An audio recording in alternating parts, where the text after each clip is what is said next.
আমরা কিভাবে কর্মস্থলে যাব? আরজি কর কাণ্ডের প্রতিবাদে গর্জে উঠলেন বলি তারকারা। একজোট হয়ে কি বলেছেন করিনা, ঋত্বিক, সুহানারা। কেবল টলিউড নয়, বলিউডও এবার গর্জে উঠল আরজি কর কাণ্ড নিয়ে। প্রতিবাদে সরব হলেন করিনা কাপুর, ঋত্বিক রোশন, সুহানা খান প্রমুখ। আগেই মুখ খুলেছেন আলিয়া আয়ুষ্মান। কে কি লিখলেন সোশ্যাল মিডিয়ায়?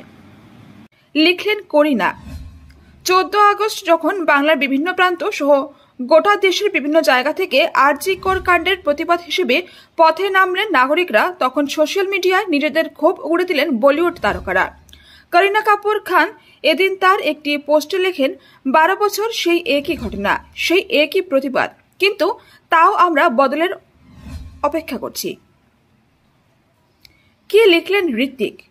ঋত্বিক রোশন এদিন তার মনের রাগ ক্ষোভ বক্তব্যকে টুইটার, অর্থাৎ যা বর্তমানে এক্স নামে পরিচিত, সেখানে উগড়ে দিয়ে লেখেন, সমাজ হিসেবে আমাদের একবার বদলাতে হবে যাতে সবাই সেখানে নিরাপদ অনুভব করেন, কিন্তু এতে বহু সময় লেগে যাচ্ছে।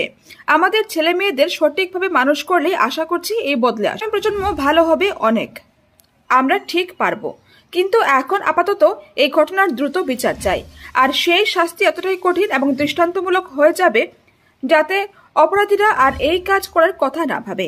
এটাই চাই। আমি নির্যাতিতার পরিবারের পাশে রইলাম, ওদের মেয়ের ন্যায় বিচার চাই আমি। কি লিখলেন সুহানা এবং নব্যা? না, কেবল বড়রা নন, তরুণ প্রজন্মের অভিনেতা ইনফ্লুয়েন্সাররা প্রতিবাদ করেছেন। এদিন সুহানা খান নব্যা নভেলি নন্দার লেখা একটি পোস্ট শেয়ার করে আরজি কর কাণ্ডের প্রতিবাদ জানান। তাদের দাবি, স্কুল, কলেজ এবং চাকরিস্থলে মহিলাদের নিরাপত্তা দিতে হবে। একই সঙ্গে তারা আরজি কর কাণ্ডের নির্যাতিতা যেন সঠিক বিচার পান সেই দাবিও তুলেছেন।